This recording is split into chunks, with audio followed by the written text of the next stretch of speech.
দেখ 156 পেজে জীববৈচিত্র্যের গুরুত্ব আছে। আমাদের জীববৈচিত্র্যের গুরুত্ব কি হবে? আমরা খুব প্রারম্ভিক সময় থেকেই আমরা জানি যে অনেক উপজাতি মানুষ বনভূমিতেই তার নিজের বাসস্থান তৈরি করেছিল। সেই বাসস্থানে থাকার সময় তার যদি কোনো শরীরের রোগ হতো বা যাই হোক হতো না কেন, তারা কিন্তু ওই জড়িবুটি হিসাবে গাছের ছাল বাকল বা কোনো উদ্ভিদের পাতা থেকে তাদের রোগ নিরাময় করত। বর্তমান সময়েও আমাদের যারা মেডিসিন কোম্পানি আছে, সেই মেডিসিন কোম্পানিগুলো কোনো রোগের জন্য ওই উপজাতি মানুষদের কাছ থেকে ইনফরমেশন পায় যে এই গাছটা কোথায় আছে বা এই গাছের কি উপকারিতা। ঠিক আছে, তারা তো অনেকটা এক্সপেরিমেন্ট করেছে নিজের জীবন দিয়ে, তাই তাদের কাছ থেকে ইনফরমেশন নেয়। তাহলে জীববৈচিত্র্যের গুরুত্ব কী হবে এক্ষেত্রে? এই উদ্ভিদ প্রজাতি আমাদের যত ধরনের মেডিসিন আছে সেইগুলোর যোগান দেয়, তাই সেগুলোকে কী বলা হয়? মেডিক্লাইনাল প্ল্যান্টস। ঠিক আছে, আমরা জানি যে সাধারণভাবে বাড়িতে তুলসী পাতা থেকে আমরা কাশি বা ঠান্ডা সুরক্ষা দিই নিজের শরীরকে, বাসক পাতা থেকে কাশির সুরক্ষা দেয় আমাদের শরীরকে। তারপরে আবার নিম পাতা আমাদের খাওয়ার মাধ্যমে বিভিন্ন স্কিনের বা ত্বকের বিভিন্ন যে র্যাশ বা যে কোনো জিনিসের নিরাময় হয়। ঠিক আছে, খেলে রক্তে যত টক্সিক জিনিস আছে সেটা ভালো হয়। ঠিক আছে, এটা হলো মেডিক্লাইনাল প্ল্যান্টস যেগুলো হয়। ঠিক আছে, অনেক প্ল্যান্টস আছে, সিংকোনা আছে, সেগুলো কি হয়? সিংকোনা ম্যালেরিয়ার ওষুধ তৈরি হয়। তাহলে এই জিনিসগুলো আমাদের জীববৈচিত্র্যের গুরুত্ব থেকে কিন্তু আমরা দেখছি যে জীববৈচিত্র্য আছে বলে আমরা কিন্তু এই জিনিসগুলো করতে পারছি। ঠিক আছে, তাই প্রথমেই দেখবি আছে 156 পেজে চিকিৎসা বিজ্ঞানে মূল্য। তাই জীববৈচিত্র্যের গুরুত্ব সব থেকে কি, যে চিকিৎসা বিজ্ঞানে জীববৈচিত্র্য ভীষণ জরুরি। ঠিক আছে, যে কোনো একটা গাছ থেকেই যত ধরনের ওষুধ সেটা তৈরি হয়।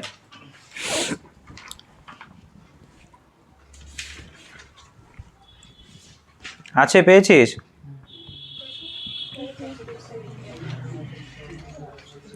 দেখ 157 পেজে একটা লিস্ট দেওয়া আছে, ক্যান্সারের রোগ নিরাময়ের জন্য ওষুধ হিসাবে ট্যাক্সল। উদ্ভিদ প্রজাতির নাম কি? ট্যাক্সাস ব্যাক্টা। এগুলো বৈজ্ঞানিক নাম। ঠিক আছে, ম্যালেরিয়াটা সিনকোনা লেটজেরিয়ানা কুইনাইন তৈরি হয়। রক্তচাপ বৃদ্ধি রাউলিফিয়া সার্পেন্টিনা। নার্ভ সংক্রান্ত ব্যাধি, নার্ভ কোনটাকে বলেছে?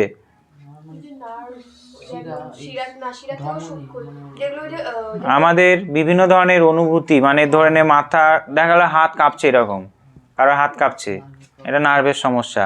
আবার দেখা গেল যে আঙুল এরকম করছে কিন্তু একটা আঙুল এইভাবেই পড়ে আছে, এটা উঠছে না, সবকটা উঠে গেল, এটা এইভাবে পড়ে আছে, তাহলে ওইটা একটা নার্ভের সমস্যা। যে আইসক্রিম বিক্রি করে কার্তিক স্টুডিও, ওর সঙ্গে একদিন কথা হচ্ছিল ওনার সঙ্গে, দিয়ে উনি বলছে যে এই আঙুলটা আমার এইভাবে পড়ে থাকে, সবকটা উঠে পড়ে, মাঝে মাঝে ওঠে মাঝে মাঝে ওঠে না। তাহলে এটা কী হবে? নার্ভের সমস্যা। কন্ট্রোল নেই, শরীরের অঙ্গ প্রত্যঙ্গে কন্ট্রোল না থাকলে নার্ভের সমস্যা হয়।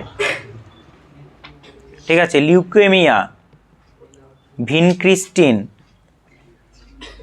তাহলে এত ব্যথা, মরফিন। তাহলে এত ধরনের ওষুধ আমরা ব্যবহার করি, গাছ থেকেই পাই, আর সেই কারণে জীববৈচিত্র্যের ক্ষেত্রে গুরুত্বপূর্ণ। তারপর উদাহরণ হিসাবে দেখ, ওপরে দিচ্ছে পাতা হিসাবে দিচ্ছে বাসক পাতা, অ্যালোভেরা। ঠিক আছে, অ্যালোভেরা শরবতও খায়। ঠিক আছে, কেমন লাগে আমি জানি না, কিন্তু খেয়ে দেখবি। নিম, তুলসী তো খেতেই পারি সকালবেলা, আমি খাওয়ার ইচ্ছা, কিন্তু গাছ নাই। মা বলছে গাছ তো শীতকালে হয় না ভালো, তুলসী গাছ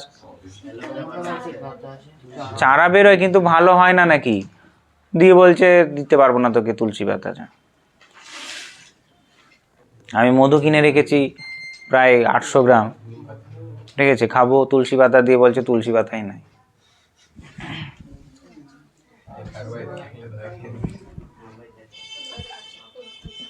ছাদে একটা আছে, ও দেখি ছোট হয়ে আছে, চারা বড় হচ্ছে না। তুলসী পাতা খেলে কাশি বা ঠান্ডা থেকে অনেকটা সুরক্ষা পাওয়া যায়। মূল আছে, বীজ হিসাবে আমরা কি করি? মৌরি, জিরা, এগুলো কি করে? ডাইজেশনের সমস্যা অনেকটা দূর করে। থানকুনি পাতা দেখি শুনেছি, থানকুনি পাতা সেটা হজমের সমস্যা দূর করে। তারপরে পেটের কোনো রোগ হলে দূর করে। তাহলে এই জিনিসগুলো কি? এই জিনিসগুলো কিন্তু জীববৈচিত্র্য থেকে আমরা পাচ্ছি। ফুল, লবঙ্গ যেটা ইউজ করি সেটা কিন্তু ফুল, লবঙ্গ। কারো যদি অ্যাসিডিটি হয়, একটা এলাচ, একটা লবঙ্গ আর দারুচিনি চিবিয়ে খেয়ে নিবি, আর আদা, তাহলে দেখবি অনেকটা অ্যাসিডিটি কমে যাবে। অ্যাসিডিটি কখন হয়? যখন প্রচুর তুই হাইলি ফ্যাট জাতীয় খাবার খেয়ে নিবি, সেইটাকে ডাইজেস্ট করার জন্য HCl বেশি নির্গমন হয়। আর কারোর অ্যাসিডিটি হলে অনেকে দেখবি ইনো খায়। ইনোটা কি? ইনোটা হলো ক্ষার, ওইটাকে বেস করে দেয়। বেশ, তাহলে সবই কিন্তু জীববৈচিত্র্য থেকেই আসে। তাহলে এই দিক থেকে গুরুত্বপূর্ণ, তাই তো? আর আমাদের যে প্রাথমিক চাহিদা সেটা তো জীব থেকেই আসে, প্রাণী প্রজাতি থেকেই আসে, উদ্ভিদ প্রজাতি থেকে আসে। যেমন খাদ্য, সেটা উদ্ভিদ প্রজাতি থেকে আসে। বস্ত্র, কার্পাস, সেটা উদ্ভিদ প্রজাতি থেকে। ঠিক আছে, তারপরে বাসস্থান হিসাবে আমরা কাঠের জিনিসপত্র তৈরি করি। ঠিক আছে, দরজা, জানলা, আগে তো ঘরই তৈরি করতো কাঠের। এখন হয়তো দাম বেশি বলে কাঠের জানালা বানায় না, এখন কি বানায়? অ্যালুমিনিয়ামের ফ্রেম দেয় আর কাঁচের জানলা বানায়, যেটা খরচ কম হয়। একটা কাঠের দরজাও অনেক দামি, দেখবি রেডিমেড কিনে নেয় এখন দরজা। ঠিক আছে, প্লাইউডের বানানো, হাতে বানানো যদি দরজা হয় না, ওই 10-20 হাজার টাকা দাম নেবে, 20 হাজার টাকা। কী দরকার এত? রেডিমেড একটা সুন্দর ডিজাইনের কিনে নেয়। বেশ, তারপরে দেখ আছে কাষ্ঠশিল্পে গুরুত্ব আছে। কাষ্ঠশিল্পে আমাদের যত ধরনের অনেক কাঠের জিনিস হয়, আমরা কাঠের জিনিস ছাড়া থাকতেই পারবো না, কিন্তু অনেক রিপ্লেসমেন্টও করে দিচ্ছে। এখন স্টিলের খাট পাওয়া যায়, মানুষের শৌখিনতার জন্য কিনছে কাঠের খাট, সেটা আলাদা ব্যাপার, কিন্তু স্টিলের খাটও পাওয়া যায়। স্টিলের খাটও কেনে, কম মূল্য অনেক ভালো জিনিস পেয়ে যায়। কাঠে ঘুণ ধরবে না, অনেক দিন থাকবে, এরকম ভেবে কেনে। দাম কম হয়, 20 হাজার টাকায় খাট হয়ে যাবে, স্টিলের খাট।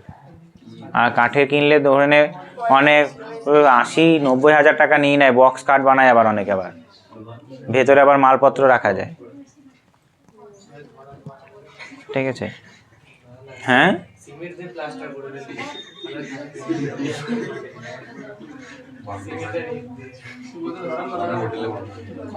বেশ। জ্বালানি হিসাবে গুরুত্ব আছে।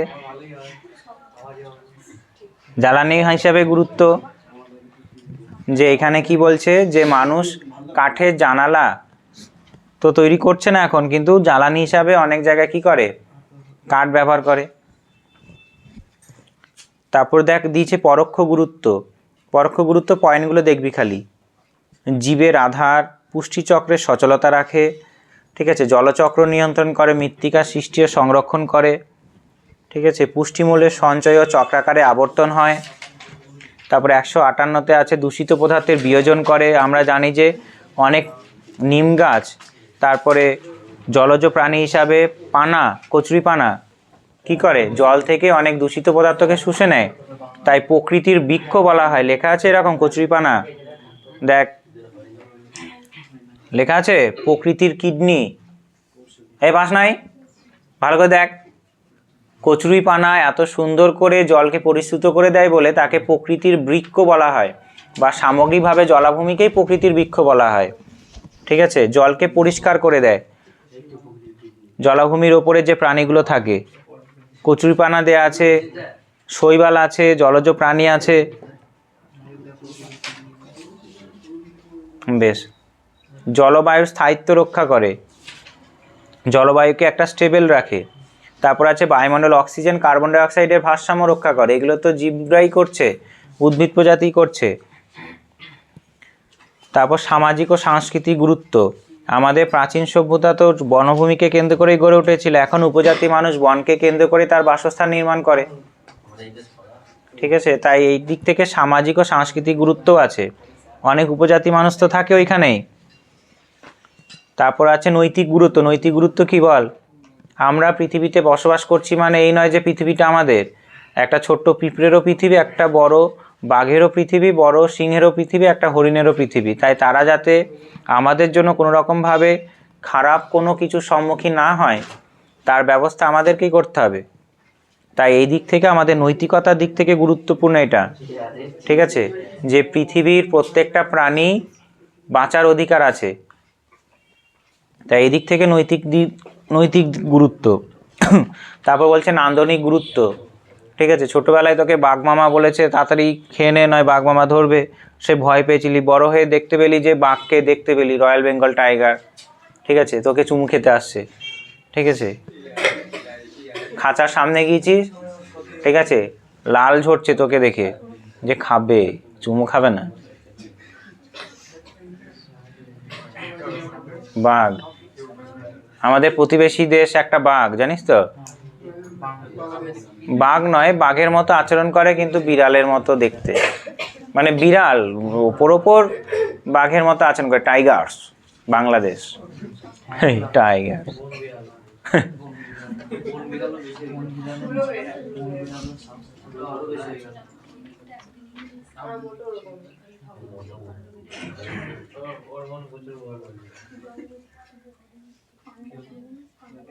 ভালো, ওদের মতো ওরা টাইগার্স, ওদের ক্রিকেট টিমটাকে টাইগার্স বলে। দেখি বাঘের লোগো আছে, মুখটা আছে, এবার ওদের কাছে ওরা বাঘই, ঠিক আছে। বেশ, ঠিক আছে, ওরা ওদের মতো থাকুক। বেশ, নান্দনিক গুরুত্ব মানে কি, যে মানুষ দেখে কি হয়, মানুষ দেখে আনন্দ পায় তাদের, ঠিক আছে। ঘুরতে গিয়ে দেখা গেল যে বাঘ দেখলো, তারপরে নেকড়ে দেখলো, হরিণ দেখলো, ময়ূর দেখলো, কুমির দেখলো শুয়ে আছে, এলিয়ে শুয়ে আছে, ঠিক আছে। এলি শুয়ে আছে মানে যে মানে এত অলস লাগবে দেখে, ঠিক আছে, হাত পা ছড়িয়ে সব শুয়ে আছে।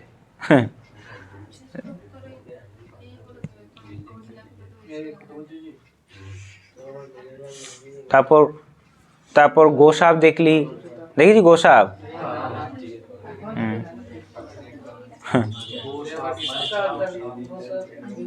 কুমিরের মতো লাগে দেখতে, মুনা মুনা বাবারে, ঠিক আছে, দেখে ভয় পাবে, আমাদের দেখে ভয় পায়, তোরা চলে যায়।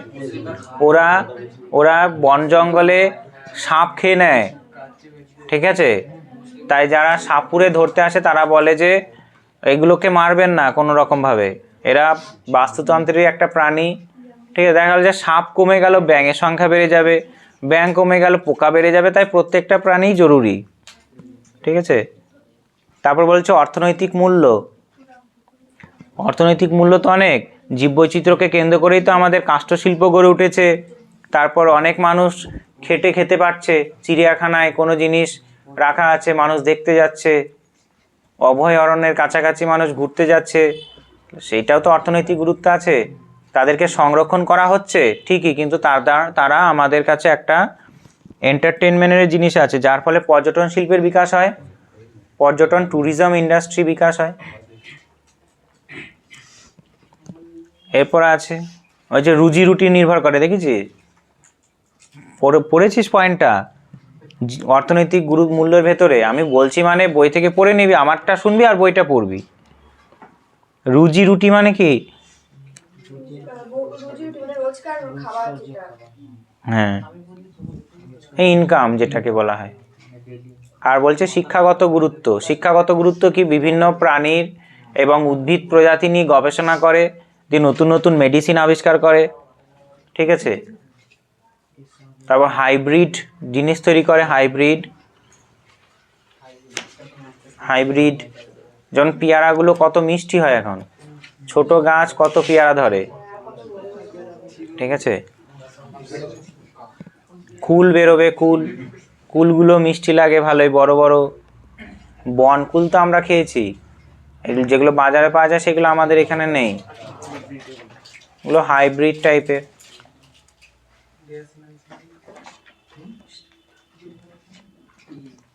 দেখ, এগুলো গবেষণা করা হয়। তারপর আমাদের ইনসুলিন কেন প্রয়োজন বল?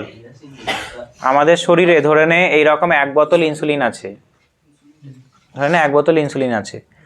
এবার তুই যদি প্রচুর পরিমাণে ফ্যাট জাতীয় খাবার খাস, ঠিক আছে, তৈলাক্ত খাবার খাস বা বেশি খাস, তাহলে তোর শরীরে প্রচুর ক্যালোরি জমা হবে, ঠিক আছে। এবার সেই ক্যালোরি তুই দেখা গেল যে বার্ন করলি না, তুই শুয়ে বসে কাটাচ্ছিস, অলস প্রকৃতির মানুষ, তাহলে সেই ক্যালোরিগুলো তোর শরীরে থেকে গেল, বার্ন হলো না, অর্থাৎ গ্লুকোজ, সেইগুলোকে পুনরায় এই ইনসুলিন একটু একটু বেরিয়ে প্যানক্রিয়াস থেকে বের হয়। সেই ইনসুলিন কি করে, সেই গ্লুকোজটাকে ভেঙে প্রোটিনে রূপান্তর করে, ঠিক আছে, দিয়ে শরীরে মিশে যায়। এবার কি হয়, এক বোতল ইনসুলিন তুই যত বেশি খাবার খাবি, যত বেশি ক্যালোরি বার্ন করবি না, ইনসুলিনের পরিমাণ কমতে থাকবে, কমতে কমতে শেষ হয়ে যাবে একটা সময়। তাহলে তুই খাবার খেলি, তাহলে ইনসুলিনের যে ভারসাম্য শরীরে বজায় থাকছে, গ্লুকোজকে যে নিয়ন্ত্রণ করছে, সেই ইনসুলিন শরীরে নেই, গ্লুকোজ তোর শরীরে প্রচুর হয়ে গেল, তাহলে তোর হয়ে যাবে কি ডায়াবেটিস। এবার সেই ডায়াবেটিক তুই হয়ে গেলি, এই কারণে তোকে যদি খুব বেশি হয়ে যায় তোকে ইনসুলিনের ইনজেকশন দিতে হয়, নাভির নিচে দেয় আমি শুনেছি। তাহলে সেই ইনসুলিনের ইনজেকশন দিতে হবে তোকে। তার জন্য কি, তোকে যদি ঠিকঠাক করে ফুড হ্যাবিট না রাখিস, ঠিক আছে, তাহলে তোর ডায়াবেটিস হতে পারে। শুধু মিষ্টি খেলে হবে না, এমন কিছু খাবার খাচ্ছিস কিন্তু ক্যালোরি বার্ন করছিস না, তাহলে হবে। তাহলে ইনসুলিন শেষ হয়ে যাবে একদিন, আর তখন তোর ডায়াবেটিস হয়ে যাবে। তাহলে এই ইনসুলিনটা পাওয়া যাচ্ছে প্রাকৃতিকভাবে এই জীববৈচিত্র্য থেকেই, যে ইনজেকশন তৈরি হচ্ছে, ঠিক আছে। এই যে প্রবীর মুখার্জি আছে আমাদের এইখানে, তার অনেক নাকি ডায়াবেটিস ছিল। তিনি কোথাও ঘুরতে ওই জমি মাপা দেখতে গেছিলেন, দিয়ে বাড়ি এসে হঠাৎ করে সুগার ফল করে যায়। এবার যাদের ডায়াবেটিস আছে না, হঠাৎ করে সুগার বাড়ে আবার কমেও যায়, কমে গেলে মাথা অজ্ঞান হয়ে ঘুরে পড়বে, ঠিক আছে। বাড়িতে কেউ ছিল না, তিনি মেঝেতে পড়ে গেছিলেন, দিয়ে তারপর নাকি মরে গিয়েছে। বাড়িতে ছিল না কেউ, তার ওয়াইফ আর তার মেয়ে নাকি কোথাও একটা গেছিলেন, ঠিক আছে, তার মেয়ের ঘর দেখতে গিয়ে সেখানে চাকরি বাকরি পেয়েছে মনে হয়, দিয়ে মরে গিয়েছে। তাই যারা ডায়াবেটিস পেশেন্ট, যাদের সুগার এরকম আনকন্ট্রোল, তাদের মাঝ ব্যাগে বা ক্যারি প্যাকেটে করে চিনি রাখতে হয়, মাঝে মাঝে খেয়ে নিতে হয় যদি সুগার ফল করে। চিনি খাওয়া বারণ, ডায়াবেটিসে চিনি খাওয়া বারণ, কিন্তু হঠাৎ করে যদি ফল করে যায় তাহলে সমস্যা, ঠিক আছে, এরকম।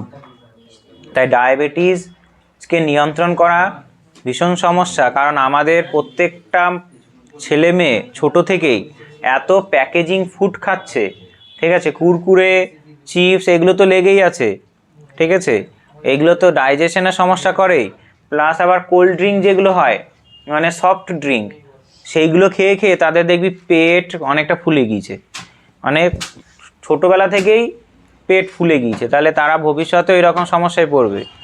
তারপর অনেকে দেখবি 15-16টা 20টা মিষ্টি খেয়ে নেয়, এবার সে তেমন কাজ করে না, তাহলে 15-16টা মিষ্টি খেলে অনেকটা বেশি।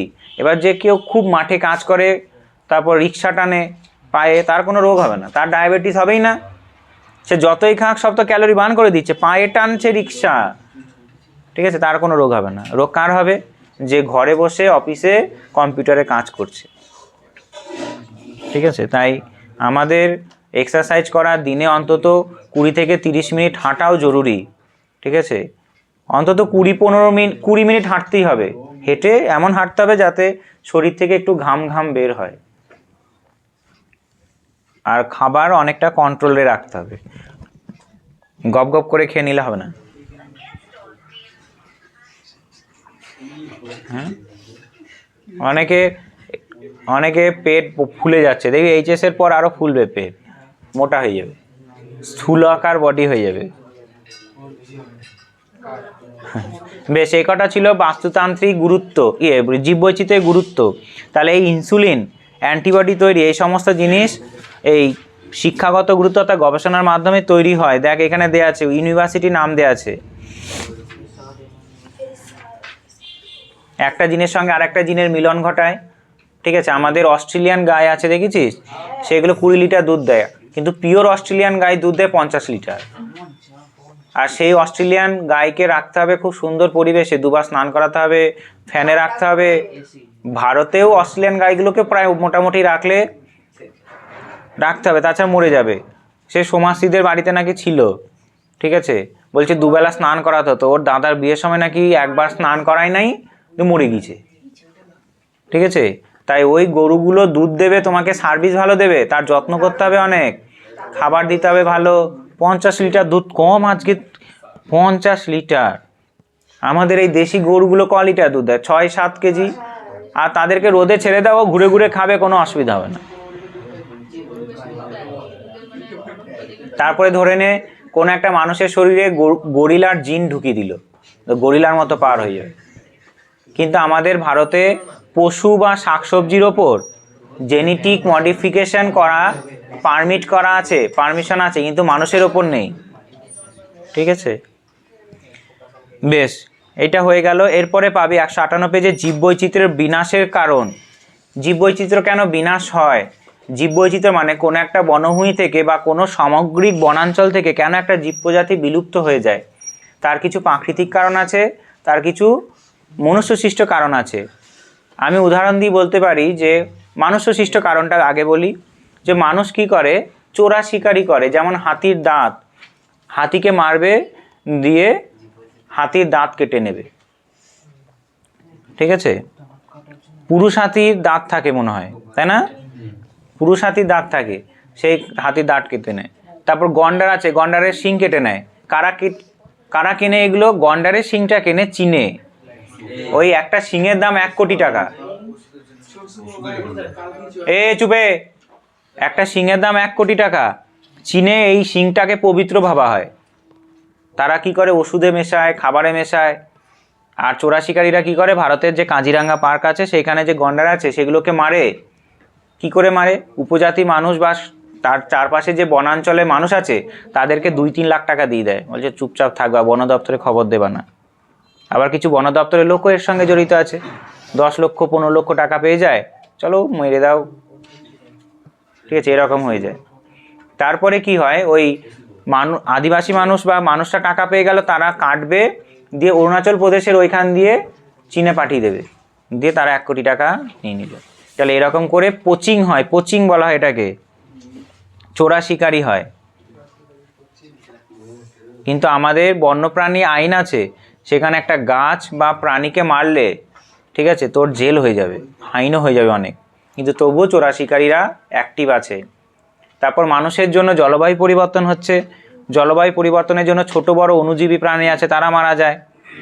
ঠিক আছে, সব থেকে বড় কারণ ওই যে ওইটা চোরা শিকারি। ঠিক আছে, দেখ 160 পেজে আছে। তারপরে বনভূমি কেটে কি করে দেয়, রেল লাইন তৈরি করে দেয়। এবার বনভূমি কেটে যদি রেল লাইন তৈরি করে, তাহলে হাতি তো আর বুঝতে পারবে না যে এখান দিয়ে রেল লাইন হয়ে গিয়েছে।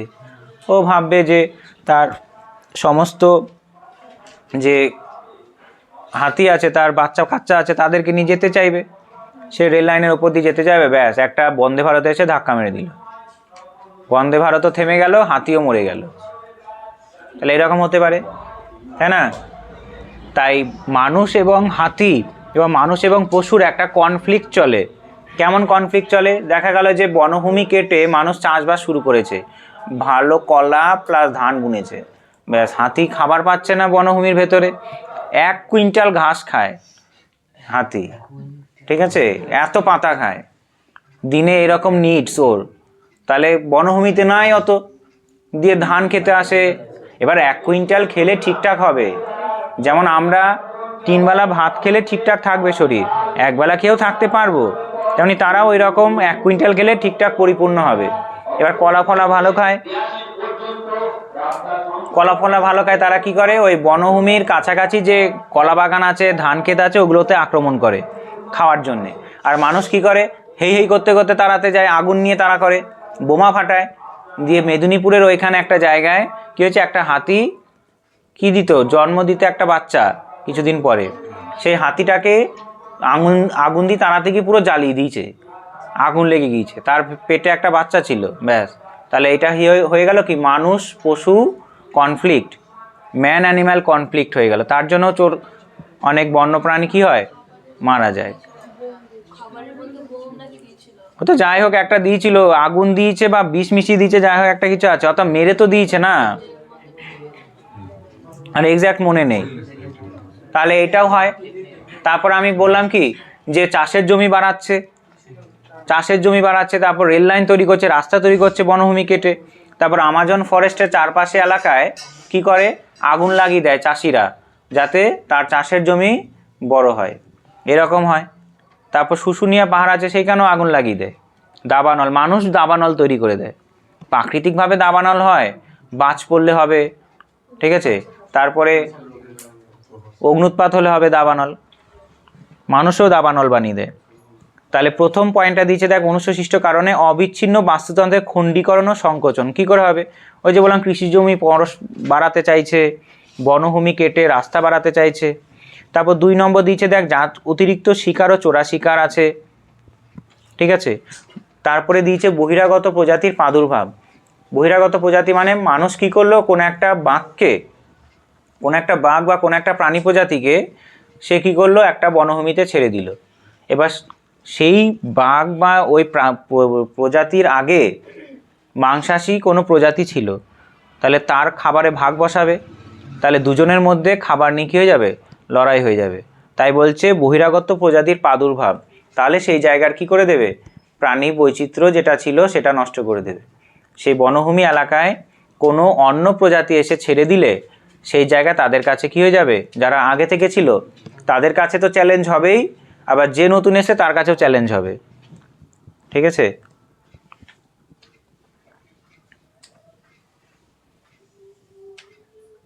এটা হলো। তারপরে আবার দেখ উদাহরণ হিসাবে কি দিয়েছে দেখ, মার্কিন যুক্তরাষ্ট্র থেকে গম আমদানি করতো ভারত আগে, সেই গমের সঙ্গে আমরা যে পার্থেনিয়াম গাছ বলি সেটা চলে এসছে, যে সারা ভারতে ছড়িয়ে গিয়েছে পার্থেনিয়াম গাছ। ওইটা নাকে ঢুকলে তোর শ্বাসকষ্ট হবে, আজমা হয়ে যাবে, আজমা, ঠিক আছে, ইনহেলার নিতে হবে। এখানে কারো লাগে না কি ইনহেলার, শ্বাসকষ্ট হয়, ঠিক আছে। ওই 11 পরে একটা মেয়ে লাগে, ঠিক আছে, ইনহেলার লাগে, যে শ্বাসকষ্ট হয় মাঝে মাঝে। তারপরে দেখ, আফ্রিকার ভিক্টোরিয়া হ্রদের মৎস্যের যোগান বৃদ্ধির জন্য নীল পার্চ মাছের অনুপ্রবেশ ঘটানো হলো। ওই মাছের জন্য অন্যান্য প্রজাতি মাছগুলো খেয়ে ফেলে, ফলে বাস্তুতন্ত্রের জীববৈচিত্র্য বিনষ্ট হয়। কুকুর ও শূকর প্রতিপালনের ফলে তাদের আক্রমণে মরিশাস দ্বীপপুঞ্জের স্থানীয় ডোডো পাখি আজ বিলুপ্ত হয়ে গেছে। তারপর কোনো একটা সিংহকে, ওই যে বললাম সিংহের এলাকায় একটা বাঘ ছেড়ে দিল, তাহলে সিংহ হরিণ খেত খুব ভালো করে একা একা, তাহলে বাঘও তো ভাগ বসাবে, দিয়ে হরিণ কমে যাবে, তখন দুটো প্রজাতি মরবে। তাই হঠাৎ করে কোনো প্রজাতির কোনো কিছু দিলে হয় না। তারপরে কি হয়, জাহাজগুলো কি করে বল দেখি, জাহাজগুলো একটা টাইমে ফাঁকা যায়, সেই ফাঁকা গেলে ফাঁকা জাহাজ যেতে পারবে না, তারা কি করে, কোনো একটা সমুদ্রে যেখানে দাঁড়িয়ে থাকে তারা প্রচুর জল ভরে নেয় জাহাজের ভেতরে, যাতে জাহাজটা ভারসাম্য রেখে এগিয়ে যেতে পারে, ঠিক আছে। এবার জল কোনো একটা অন্য সমুদ্র থেকে নিল, জলের সঙ্গে অনেক কিছু মিশেছে, অনেক কিছু প্রাণীও ঢুকেছে সেগুলো। এবার কি করা হয়, সেই জাহাজটা অন্য কোনো সমুদ্রে সাগরে গিয়ে জলটা ডিসচার্জ করে দিল আর কন্টেনার মালপত্র ভরাট করলো, তাহলে অন্য সাগরের জল, প্রচুর জল অন্য সাগরে গিয়ে ছেড়ে দিল, তাহলে সেইখানেও সমস্যা করে দেবে, ঠিক আছে। এইটা হয়, কন্টেনার ফাঁকা থাকে বলে ওই রকম ভরাট করে নেয়। এইখানে একটা উদাহরণ, এই হাতির ছবি দেওয়া আছে, দেখ দেখ দাঁত কেটেছে,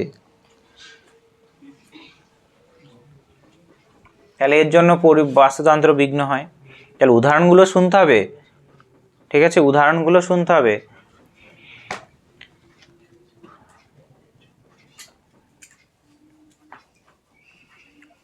দেখবি কোনো একটা গাছে কোনো লতা বেয়ে বেয়ে উঠছে, এই হলুদ কালারের লতা, তাহলে ওই গাছটা কী করবে, তার নিজের পুষ্টিরসটাকে শোষণ করবে ওই গাছটা থেকে, দিয়ে গাছটা খেয়ে যাবে, মরে যাবে। লতাগুলো দেখেছিস, হলুদ কালারের লতা হয়, স্বর্ণলতা, একটা এইটুকু দিয়ে দিবি, ব্যাস ও পেঁচি ভেচি আম গাছকে সব খেয়ে ফেলবে, আম গাছের পুষ্টিরস ও নিয়ে নেবে, ওইটাকে প্যারাসাইট বলা হয়। আমাদের শরীরেও প্যারাসাইট আছে, কৃমি, ঠিক আছে, উকুন, কৃমি। এখন উকুনটাও কমেছে মানুষের মাথায়, আগে বহু ছিল, আরে বাপরে, ছোটবেলায় আমারও ছিল মাথায় উকুন, ঠিক আছে। একটা গান শুনেছিস উকুন দিয়ে, মানে না কি গান ছিল, হ্যাঁ, বুঝলে ও গো টুকুন, তোমার মাথায় বাজবো আমি ভালোবাসার উকুন, এরকম গান আছে।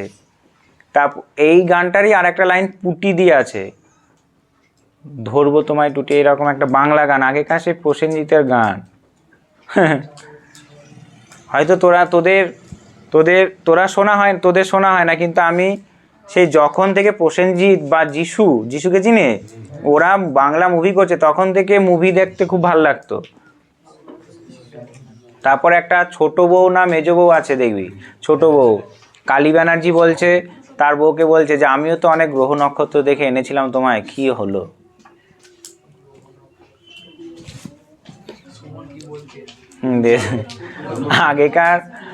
আগেকার মুভিগুলো দেখবি, হাসিও লাগবে, ঠিক আছে, খুব সুন্দর অভিনয়ও আছে অনেক।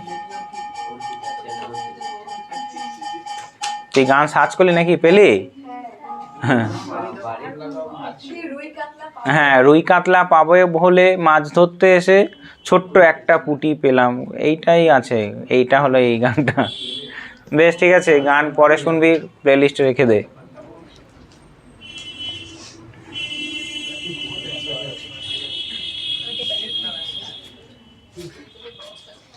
বেশ, পিঁপড়েকে ভালোবেসে পকেটে রেখে দে।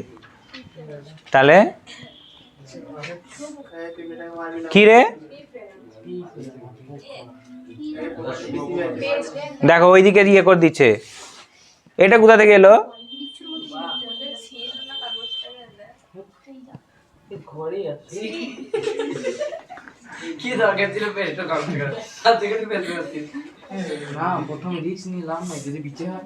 বিছে না, ওটা কাগজটা ফেলে দে।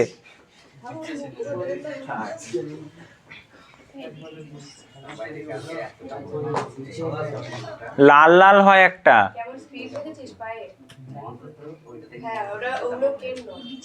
ওগুলো কানে ঢুকে গেলে সমস্যা আছে, লাল কেন বা এইগুলো। বেশ, এরপরে দেখ পরিবেশ দূষণ। পরিবেশ দূষণে কি হয়, যে মানুষ কোনো কীটনাশক প্রয়োগ করে জমির পোকামাকড় মারার জন্যে, তাহলে সেই কীটনাশক তো মারা যায়, কীটগুলো তো মারা যায়, জমিতে থাকা কেঁচো মরে যায়, আর অনেক ছোট বড় প্রাণী মরে যায়, ঠিক আছে। আবার সেইটা যদি ধুয়ে কোনো পুকুরে পড়ে, সে পুকুরের মাছও মরে যাবে। আমি এই জায়গায় এই সাইনিতে একবার আমি যখন মনে হয় 7 না 6 পড়ি, সাইনিতে বিষ তেল দিয়ে দিয়েছে, সব মাছ ভেসে উঠেছে, সেইগুলো মনে হয় বিক্রিও করেছে মনে হয় বাজারে, দেখেছি। এই মাছগুলো খেলে আমাদের শরীরেও যাবে, আমাদের শরীরেও বিষাক্ত জিনিস যাবে।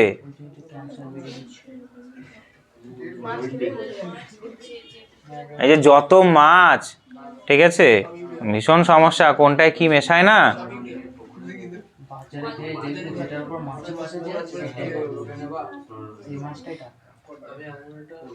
রকি বুদ্ধি দিচ্ছে, ও বলছে যে মাছটার ওপর মাছি বসেছে সেই মাছটা নাকি টাটকা, বা টাটকা মানে কোনো বিষাক্ত বা কিছু নেই। এবার আমিও জানি না কথাটা কতটা সঠিক বা এই জিনিস। এবার মাছ তো খেয়ে মরেছে না, মাছ বিষটা খেয়ে মরেছে, এবার তার তো কোষেও ঢুকে আছে, সেলে ঢুকে আছে, ওপর নাও থাকতে পারে অত কিছু, ধুয়ে দিচ্ছে হয়তো জল দিয়ে। খাবি কি, সবেতেই সমস্যা। ফুলকপি 2 মাস আগে থেকেই বাজারে পাওয়া যাচ্ছে, খা, 40 টাকা পিস ফুলকপি, আর কদিন পরে দেখবি ফুলকপি 1 টাকা পিস বাজারে, ওই কেউ বস্তা 20 টাকা নে, খা। আবার সেই ওই ফুলকপিটায় দেখা গেল যে কোনো বড় রেস্টুরেন্টে চাউমিনে দিয়েছে বা কোনো কিছু দিয়েছে, খুব সুন্দর করে কেটে, বা রাইসে দিয়েছে, ভেজ রাইস বানিয়েছে, ও খুব দাম।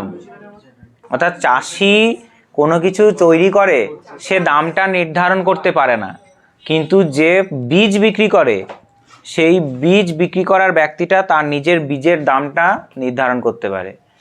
তাই চাষি 10 কুইন্টাল ফসল ফলিয়ে সেই দামটা পায় না, যে 1 কেজি বীজ ফলিয়ে যে দামটা পায়, ঠিক আছে। সমস্যা এখানে, তার জন্যই ভারতে কৃষিকাজ কেউ করতে চায় না। আর ভারতের কৃষিকাজের মধ্যে বাণিজ্যিকভাবে কেউ তো করে না, বাণিজ্যিকভাবে কৃষিকাজ করলে লাভ যা হবে ট্যাক্স লাগে না, ঠিক আছে। কারোর 10-15 বিঘা জমি আছে কোনো একটা জায়গায়, সে প্রচুর টাকা ইনকাম করতে পারে, সে চাষবাস করতে হবে তাকে। আর ভারতে চাষবাসটাকে অতটা নাক ছিটকায় সবাই।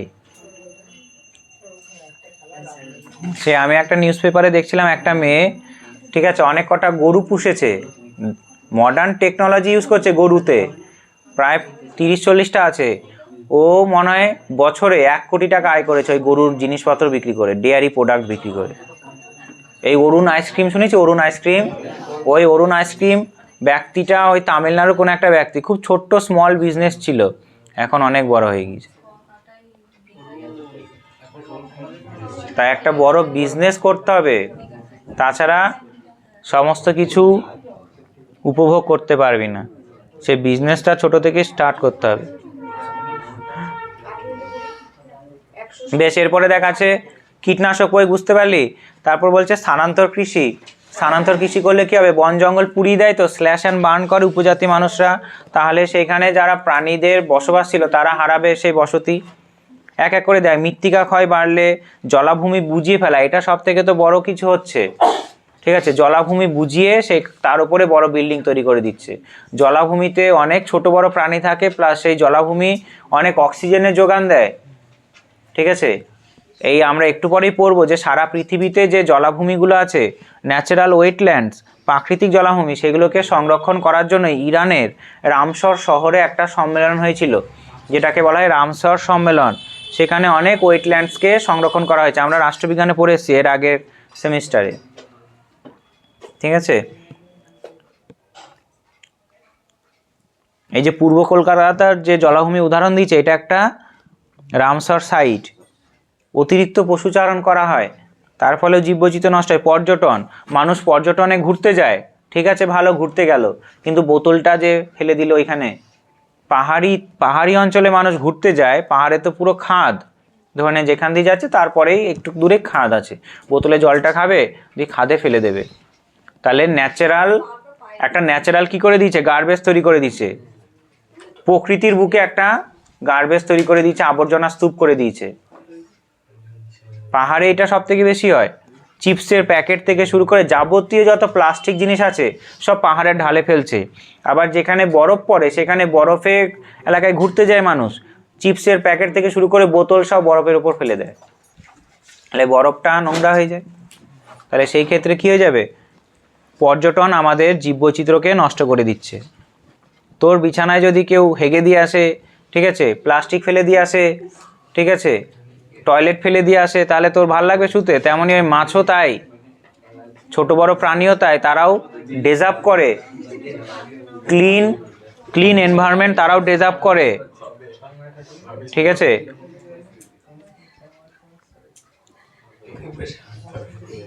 তাহলে আমাদের বিছানাটাকে আমরা খুব সুন্দর যত্ন করে রাখি, কিন্তু প্রকৃতিতে ছোট বড় প্রাণী আছে, তাদের যে বাসস্থান সেগুলোকে আমরা কি করি, কেটে ফেলি, নষ্ট করে দিই, দূষিত করে দিই।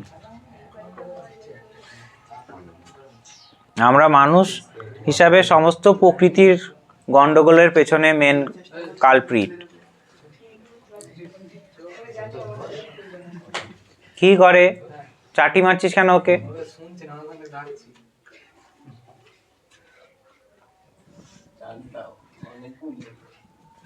এরপর আছে দেখ বৃক্ষছেদন, এটা আমরা সবাই জানি। আর আছে অতিরিক্ত প্রযুক্তি নির্ভরতা, এটা কতটা ঠিক বা ভুল আমি জানি না। অনেকে বলে যে এই ইলেকট্রোম্যাগনেটিক স্পেকট্রাম যেটা বের হয় ফোনের টাওয়ার থেকে, সেটা নাকি অনেক ছোট বড় যারা অণুজীবী আছে তাদের ক্ষতি করে। ঠিক আছে, রেডিয়েশন যেটা, ঠিক আছে, টাওয়ারে এখন কতটা করে এখন গবেষণা বুক দেখতে হবে। অনেক পাখির গতি, স্বাভাবিক গতি প্রকৃতি পাল্টে গিয়েছে, অনেকে এটাকে নাকচও করে দিয়েছে। ঠিক আছে, মানুষ পশুর মধ্যে সংঘর্ষ একটু আগেই বললাম, কীভাবে হয় মানুষ পশুর সংঘর্ষ, উদাহরণ দিয়ে দেখি, কে বলবে মানুষ পশুর সংঘর্ষ কি করে হবে?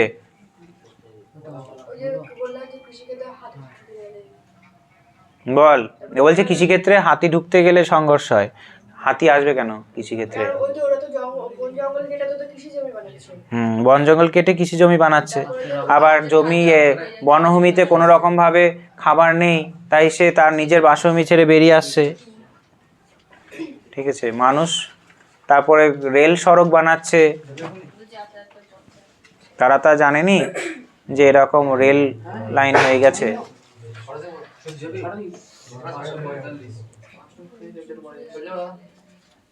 ছটাই বাজে নাই, 5:45 থেকে কখনো পড়া থাকে, হয় 6টা থাকবে, নয় 5:30 থাকবে, নয় 6:30 থাকবে। 5:45 থেকে পড়া থাকে।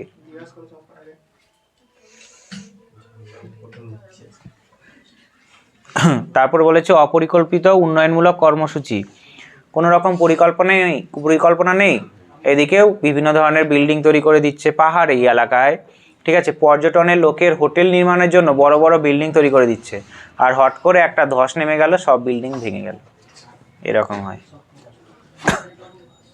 ঠিক আছে। বেশ, 167 পেজ খুলবি, দেখবি পাবি জীববৈচিত্র্য সংরক্ষণের ব্যবস্থাপনা সমূহ বা পদ্ধতিগুলি, জীববৈচিত্র্য সংরক্ষণের ব্যবস্থাপনা বা পদ্ধতিগুলি সম্পর্কে আলোচনা করো।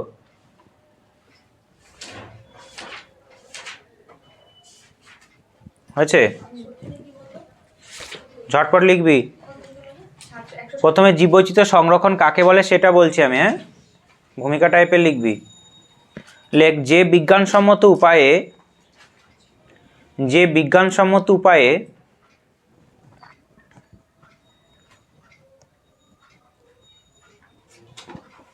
জীবকুলকে সুষ্ঠুভাবে রক্ষণাবেক্ষণ, যে বিজ্ঞানসম্মত উপায়ে জীবকুলকে সুষ্ঠুভাবে রক্ষণাবেক্ষণ এবং পরিমিত ব্যবহারের মাধ্যমে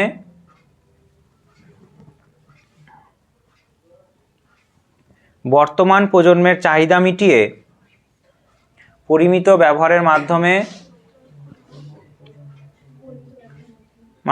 বর্তমান প্রজন্মের চাহিদা মিটিয়ে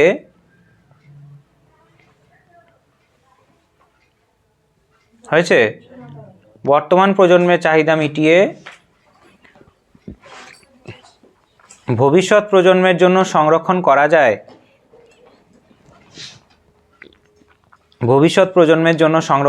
যায়,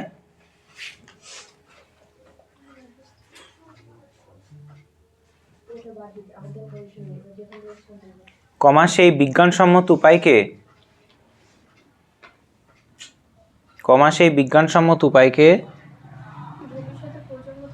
ভবিষ্যৎ প্রজন্মের জন্য সংরক্ষণ করা যায়, কমা সেই বিজ্ঞানসম্মত উপায়কে জীববৈচিত্র্য সংরক্ষণ বলে। স্পিড বাড়াবি হাতে, তাড়াতাড়ি, 15 মিনিটে লিখতে হবে। সেই বিজ্ঞানসম্মত উপায়কে জীববৈচিত্র্য সংরক্ষণ বলে। প্যারা চেঞ্জ করে লিখবি পৃথিবীর জীববৈচিত্র্য রক্ষার জন্য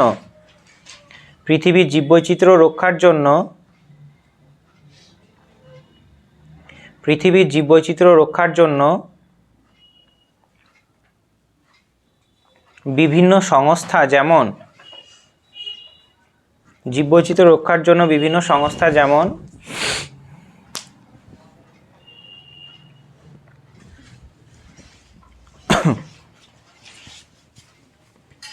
the world conservation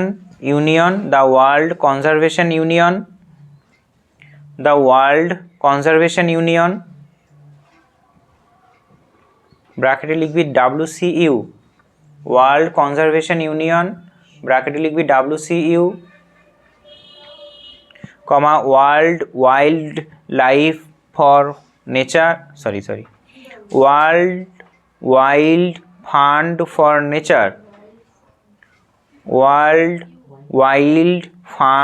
for nature, ব্র্যাকেটে লিখবি WWF,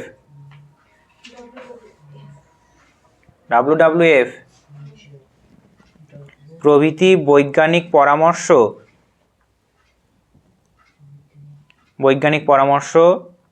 এবং অর্থ প্রদান করে।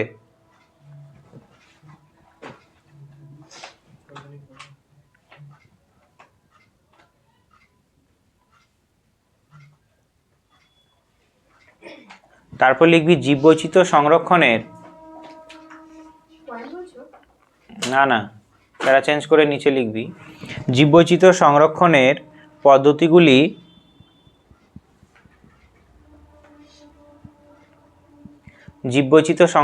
পদ্ধতিগুলি নিম্নে ছকের সাহায্যে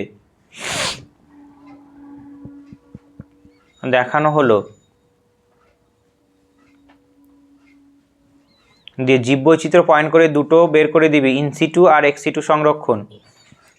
জীববৈচিত্র্য মাঝখানে লেখার পরে দুটো ভাগ লিখবি, এক্সিটু এবং ইনসিটু সংরক্ষণ। মাঝখানে লিখবি জীববৈচিত্র্য সংরক্ষণ, দিয়ে দুটো ভাগ হবে। বুঝতে পেরেছিস কি বললাম? দেখা দেখি, দে খাতাতে দেখিয়ে দিই। এই যে এরকম এরকম জীববৈচিত্র্য লিখবি, দিয়ে দুটো ভাগ হবে। প্রথমে লিখবি এক্সিটু সংরক্ষণ, একই তো, আবার কাটলাম। একই তো ব্যাপার, এক্সিটু আর ইনসিটু, এক্সিটু সংরক্ষণ আর ইনসিটু সংরক্ষণ। তোরা তো মাধ্যমিকে পড়ে এসছিস বায়োলজিতে। বল এক্সিটু সংরক্ষণ আর ইনসিটু সংরক্ষণ কি?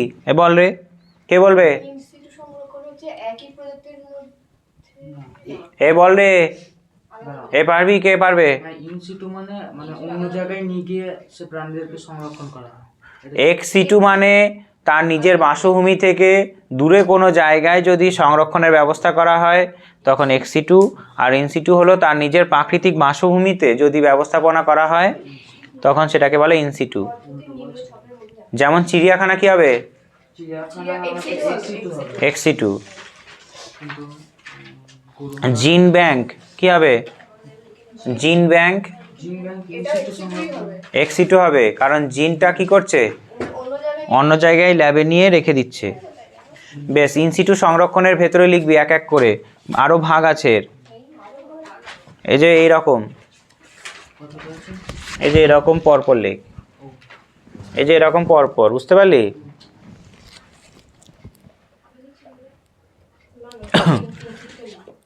ইনসিটুর ভেতরে লিখবি প্রাকৃতিক অবস্থান, পবিত্র জলাশয়, সংরক্ষিত বনাঞ্চল।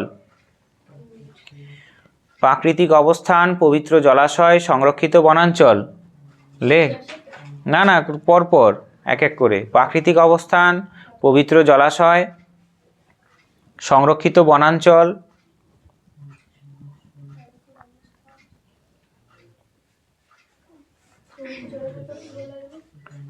পবিত্র জলাশয়ের পরে সংরক্ষিত বনাঞ্চল,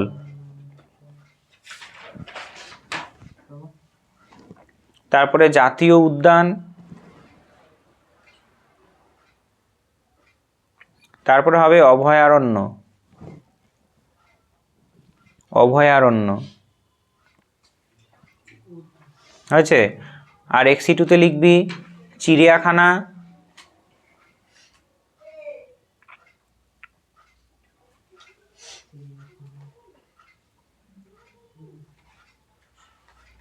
তারপর লিখবি উদ্ভিদ উদ্যান। উদ্ভিদ উদ্যানকে বাংলায় উদ্ভিদ উদ্যান বলছে, কিন্তু ইংরেজিতে কি? Botanical garden. হ্যাঁ, এক্সিটুতে লিখবি চিড়িয়াখানা, উদ্ভিদ উদ্যান, তারপর লিখবি জিন ও বীজ ব্যাংক। হ্যাঁ, জিন ও বীজ ব্যাংক।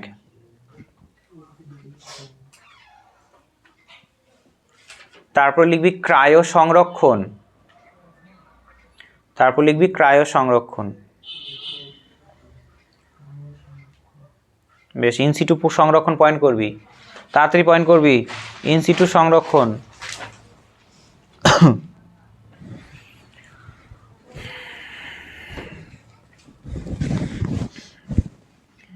কোনো উন্নত বা বিরল অবলুপ্তপ্রায় জীবকে, কোনো উন্নত বা বিরল অবলুপ্তপ্রায় জীবকে বা বিরল অবলুপ্তপ্রায় জীবকে তার নিজস্ব বাসভূমি, তার নিজস্ব বাসভূমি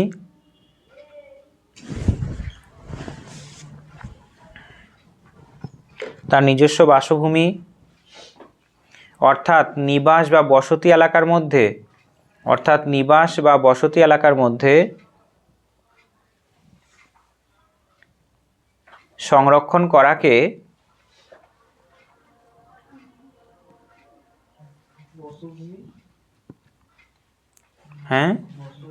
বাসভূমি অর্থাৎ নিবাস বা বসতি এলাকার মধ্যে সংরক্ষণ করাকে ইনসিটু সংরক্ষণ বলে?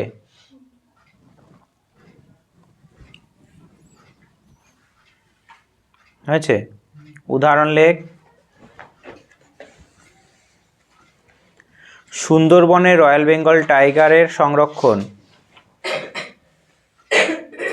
সুন্দরবনে রয়্যাল বেঙ্গল টাইগারের সংরক্ষণ।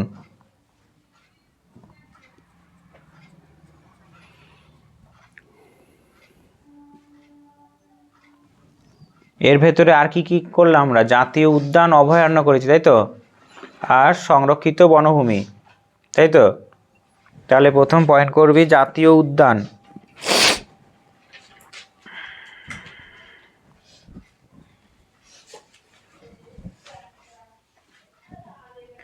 কেন্দ্রীয় সরকারের নিয়ন্ত্রণাধীন, কেন্দ্রীয় সরকারের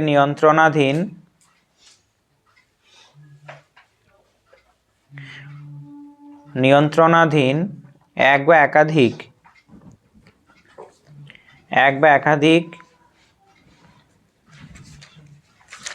বাস্তুতন্ত্রের সমন্বয়ে গঠিত, এক বা একাধিক বাস্তুতন্ত্রের সমন্বয়ে গঠিত, এক বা একাধিক বাস্তুতন্ত্রের সমন্বয়ে গঠিত, সর্বাধিক জীববৈচিত্র্য সম্পন্ন, সর্বাধিক জীববৈচিত্র্য সম্পন্ন, সর্বাধিক জীববৈচিত্র্য সম্পন্ন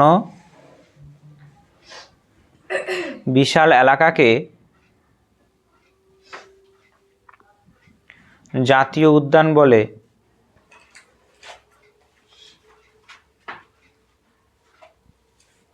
দাঁড়িয়ে লিখবি বৈজ্ঞানিক গবেষণা, শিক্ষা, বিনোদন। দাঁড়িয়ে লিখবি বৈজ্ঞানিক গবেষণা, শিক্ষা, বিনোদন, বৈজ্ঞানিক গবেষণা, শিক্ষা, বিনোদন এবং উদ্ভিদ ও প্রাণী প্রজাতি, এবং উদ্ভিদ ও প্রাণী প্রজাতি সংরক্ষণের উদ্দেশ্যে গঠিত, সংরক্ষণের উদ্দেশ্যে গঠিত হয়। সংরক্ষণের উদ্দেশ্যে গঠিত হয়।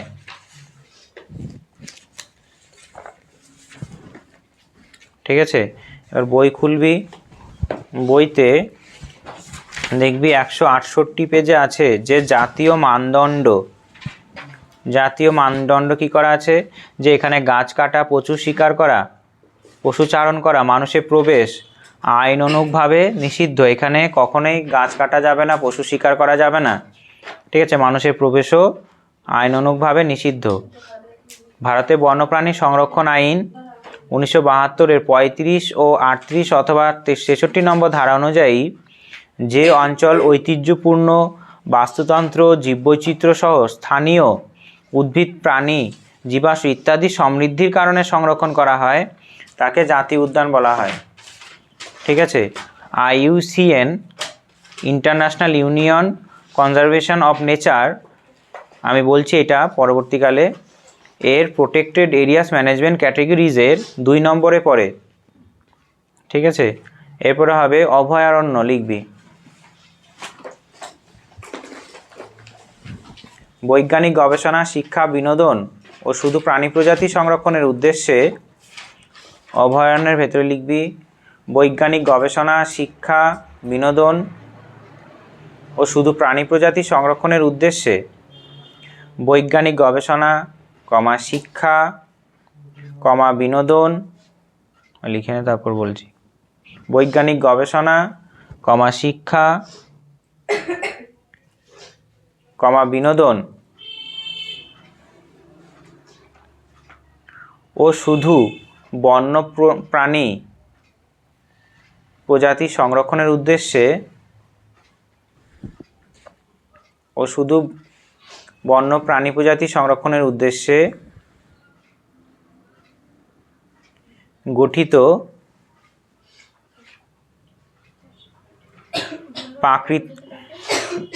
শুধু প্রাণী প্রজাতি সংরক্ষণের উদ্দেশ্যে গঠিত প্রাকৃতিক জীববৈচিত্র্য সমৃদ্ধ, প্রাকৃতিক জীববৈচিত্র্য সমৃদ্ধ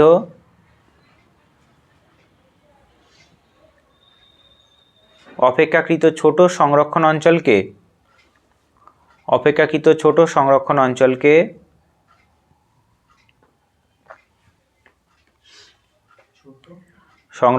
সংরক্ষণ অঞ্চলকে অভয়ারণ্য বলে।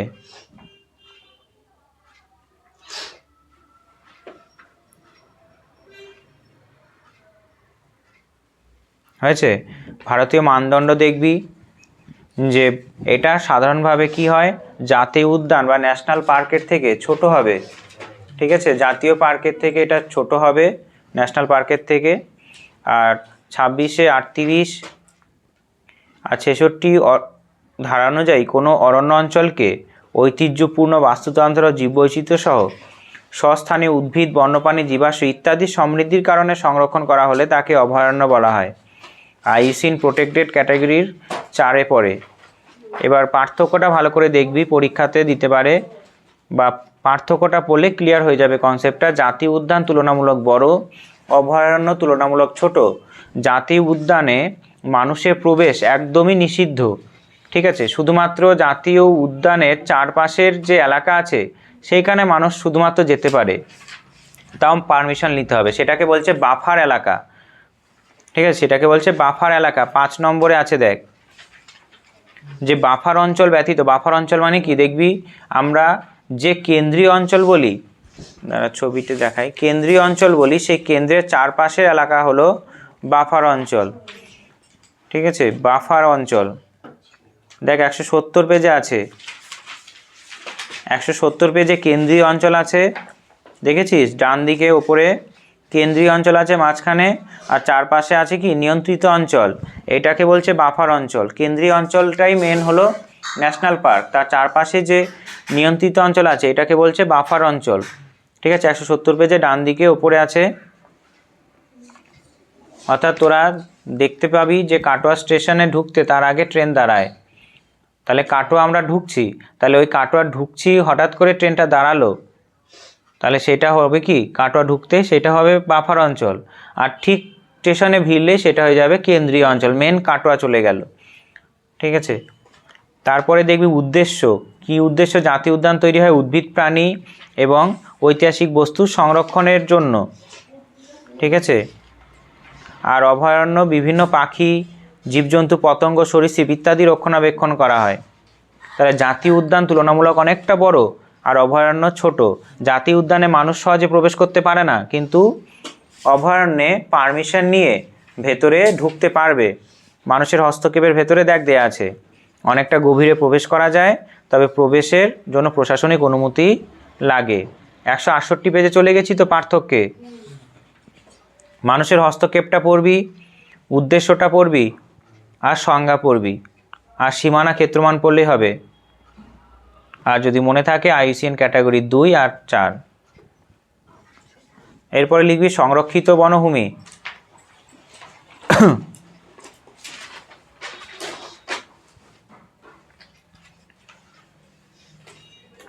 ভারতীয় অরণ্য আইন 1972 অনুসারে, ভারতীয় অরণ্য আইন 1972 অনুসারে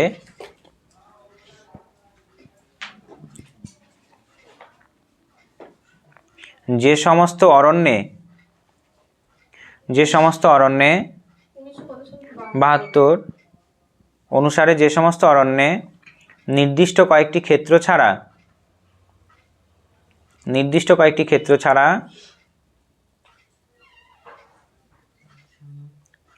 বাকি অঞ্চলে সমস্ত রকমের কাজকর্ম নিষিদ্ধ থাকে,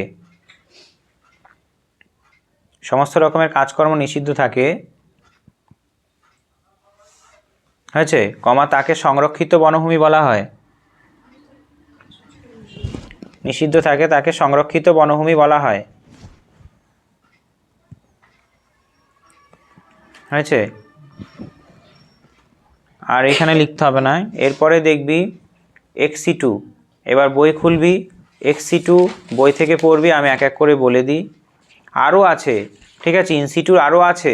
169 পেজ খোল, ইনসিটুতে আরও আছে। দেখ, বায়োস্ফিয়ার রিজার্ভ, টোটালি সংরক্ষিত জীবমণ্ডল পেয়েছি বায়োস্ফিয়ার রিজার্ভ 169 পেজে বাঁ দিকে নিচে বায়োস্ফিয়ার রিজার্ভ পড়তে পারিস।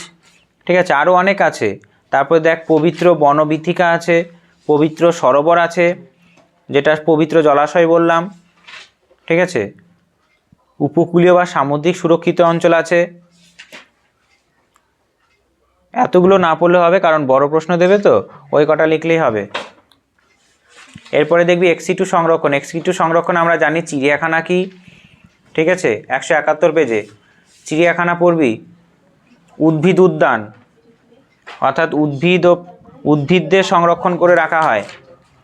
জিন ভাণ্ডার, প্রত্যেকটা প্রাণী প্রজাতির কোনো না কোনো একটা জিন আছে। এবার সেই প্রাণী প্রজাতি বা উদ্ভিদ প্রজাতি যদি পৃথিবী থেকে বিলুপ্ত হয়ে যেতে থাকে, তার জন্য জিন সংরক্ষণ করে রাখা হয়, যেখানে তাকে বলা হচ্ছে কি জিন ভাণ্ডার। ঠিক আছে, ডিএনএ আমরা জানি যে আমাদের শরীরে ক্রোমোজোম আছে, সেই ক্রোমোজোমের ভেতরে ডিএনএ আছে, আর ডিএনএর ভেতরেই জিন আছে।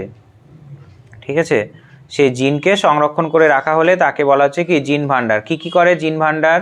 উদ্ভিদের ক্ষেত্রে বীজ, পরাগরেণু, কন্দ ও বিশেষ বিশেষ দেহকলা, এবং প্রাণীদের ক্ষেত্রে ডিএনএ আরএনএ হিমায়িত শুষ্ক পরিবেশে সংরক্ষণ করা হয়। হিমায়িত মানে প্রচণ্ড ঠান্ডা এলাকায়।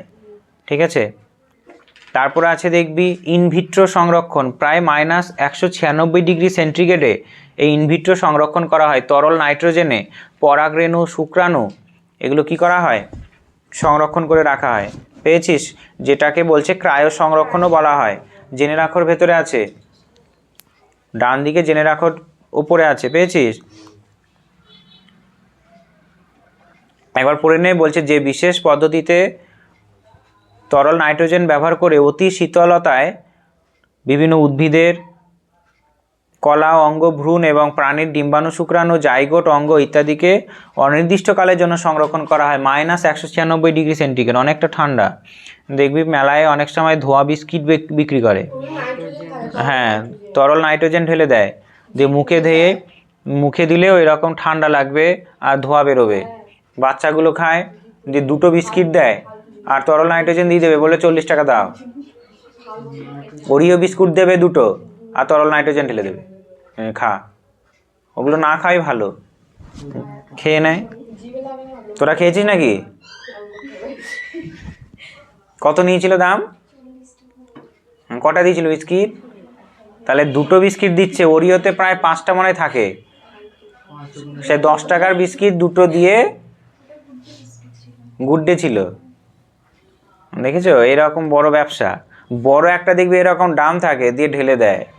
তুইও খেয়েছিস নাকি?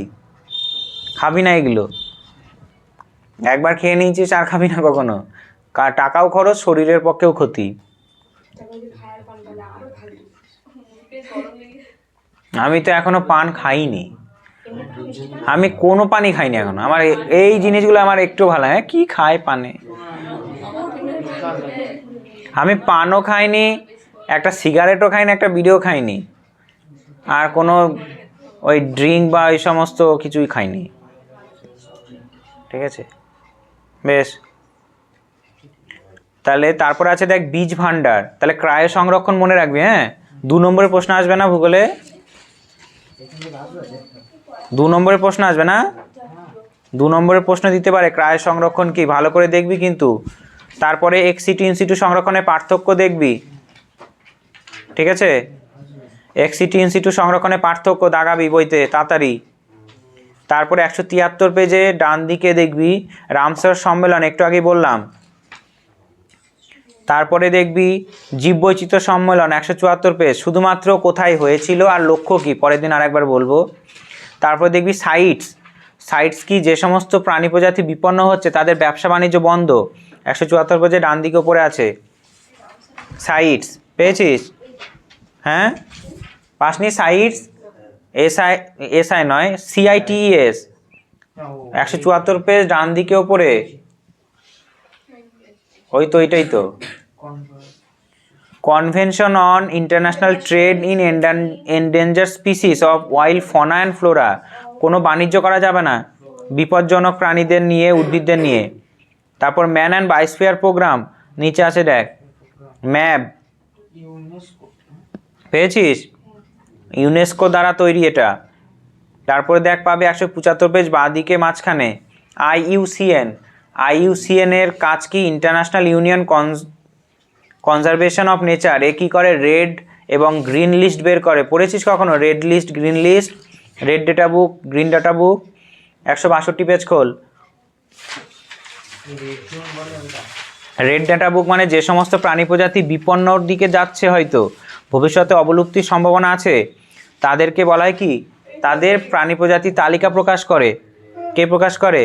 IUCN, যেটাকে বলছে রেড লিস্ট। ঠিক আছে, পরের দিন ডিটেল বলবো আবার। তারপরে আছে green data book, 165 page. Green data book কি? যে সমস্ত প্রাণী প্রজাতি বিপদাপন্ন থেকে মুক্ত প্রায়, ঠিক আছে, মুক্ত, তাকে বলা হচ্ছে কি? গ্রিন ডাটা বুক। তার নিচে আছে দেখ গ্রিন ডাটা বুক যেটা লেখা আছে 165 পেজে বাঁদিকে নিচে আছে দেখ black data book, yellow data book, blue data book, pink data book. Black data book হলো যে সমস্ত প্রাণী প্রজাতি হুমকি স্বরূপ অন্য প্রাণী প্রজাতিকে নষ্ট করতে পারে, সেটাকে বলছে black data book. Yellow data বুকে কি বলছে? যেগুলো গবেষণার জন্য আছে, গবেষণাধীন সে সমস্ত প্রাণী প্রজাতিকে বলা হচ্ছে yellow data book. Blue data book যেগুলো বিপদাপন্ন, বিপদ থেকে মুক্ত হয়ে গিয়েছে। আর পিঙ্ক ডেটা বুক যেগুলো চরম সংকটপূর্ণ অবস্থায় আছে।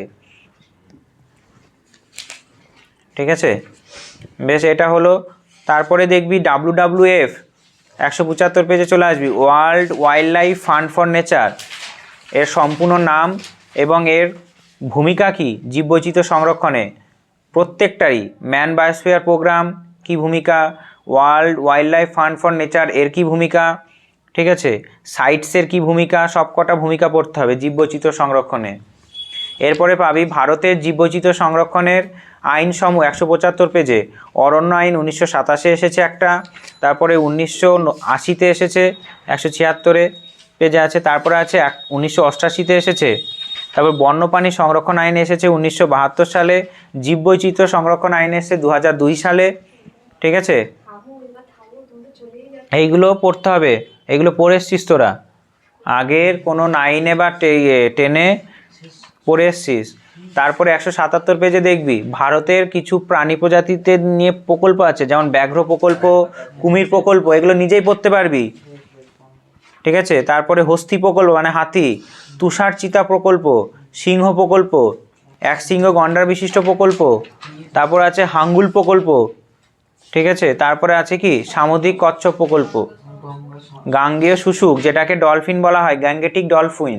এদের কোনো চোখ নেই, এরা শরীর থেকে ইকো সাউন্ড তৈরি করে, দিয়ে কোনো একটা শিকারীর শরীরে লাগে, ধাক্কা লাগে, দিয়ে ফিরে আসে, দিয়ে তাতেই বুঝতে পারে যে সামনে কিছু আছে, চোখ নেই। এটাকে বলছে গাঙ্গেয় শুশুক, গ্যাঙ্গেটিক ডলফিন। এই প্রজেক্টগুলো দেখবি কবে হয়েছে আর কিভাবে সংরক্ষণ করছে, এগুলো বোঝানোর কিছু নেই কিন্তু। হ্যাঁ, বেশ, চলো আজকের জন্য এইটুকুই।